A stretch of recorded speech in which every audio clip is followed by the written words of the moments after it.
So Dave, my first question is, what is redundancy? How is it defined? Okay, thanks, Jasmine, and hello, everyone. So, most people probably have a vague idea in their mind of what redundancy is, and for the most part, they're probably going to be right. Irritatingly, there are two actual legal definitions of redundancy, but I'm only going to talk about the first one because it's the one that actually talks about your right to redundancy pay. We might come into the other one later, but I don't want to confuse people by giving two contrary definitions. So the definition we're worried about is the one in the Employment Rights Act 1996. Now I'm going to say up front that I'm not going to start throwing around section numbers and subsection numbers because I don't want to make it even more confusing than it already is.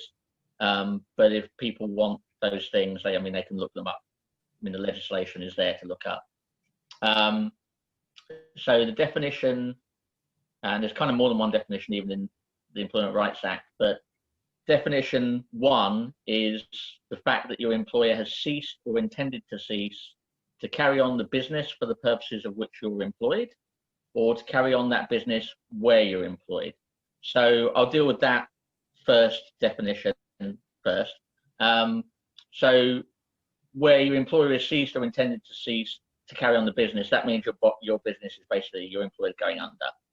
Say your employer is failing, they're going to go bankrupt, insolvent, they're going to go out of business.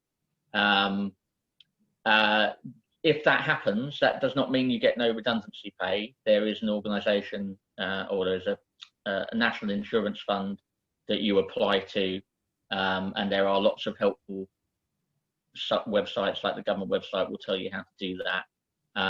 And then the money comes essentially from this national insurance's government fund, not from your employer. So that even if your employer goes out of business with massive debts, you'll still get your statutory redundancy pay amount. And in fact, we had a client last year whose employer rather unhelpfully decided that they were going to pretend that she had resigned when she had definitely not resigned. But we still did her application to the National Insurance Fund. It's very neat and simple. And she got her £8,000, and you get your notice pay that way as well. So if your employer is going under, you'll still get your redundancy pay. The other limb of that first kind of definition is where your employer is not going to carry out their business where you work. So the easiest kind of example is Tesco decides it doesn't need a store in Whitechapel anymore, and they close that store, but Tesco still exists. Tesco is still a business. So where a big company closes down one of its sites, that creates a redundancy situation. And then the other part of the definition that's in the Act is to do with more what the business needs. So the business is going to continue, but its needs are going to change. So where the requirements of that business for employees to carry out work of a particular kind, or for employees to carry out work of a particular kind in the place where the employee was employed, have ceased or diminished or expected to cease or diminish. So again, it might be that the Tesco store in Whitechapel is going to get rid of its bakery, so it doesn't need bakers at its Whitechapel store. That would create a redundancy, even though across Tesco there are lots of bakers still. And again, carrying out work of a particular kind, it might be that Tesco across the company just decides it doesn't need as many bakers, or Quick Fit doesn't need as many tyre experts.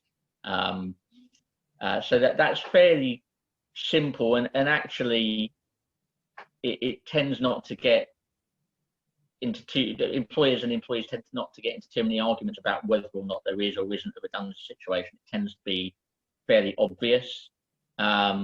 And I just wanted to say one quick thing about place of work. Sure. Tribunals will say, or tribunals are not stupid, they'll look at where you actually work, not where your contract necessarily says you work. So lots of people who, and I have worked in the service industry, in pubs or in restaurants, in big chains. If your contract says you work at the Greenwich Wetherspoons, but you actually in practice work at the Lewisham Wetherspoons, and the Lewisham Wetherspoons shuts down, you'll still be redundant. Just because your contract says you work somewhere else, there shouldn't be a dispute about where you actually work. Okay. So it will be a matter of fact whether or not where you work is actually shutting down.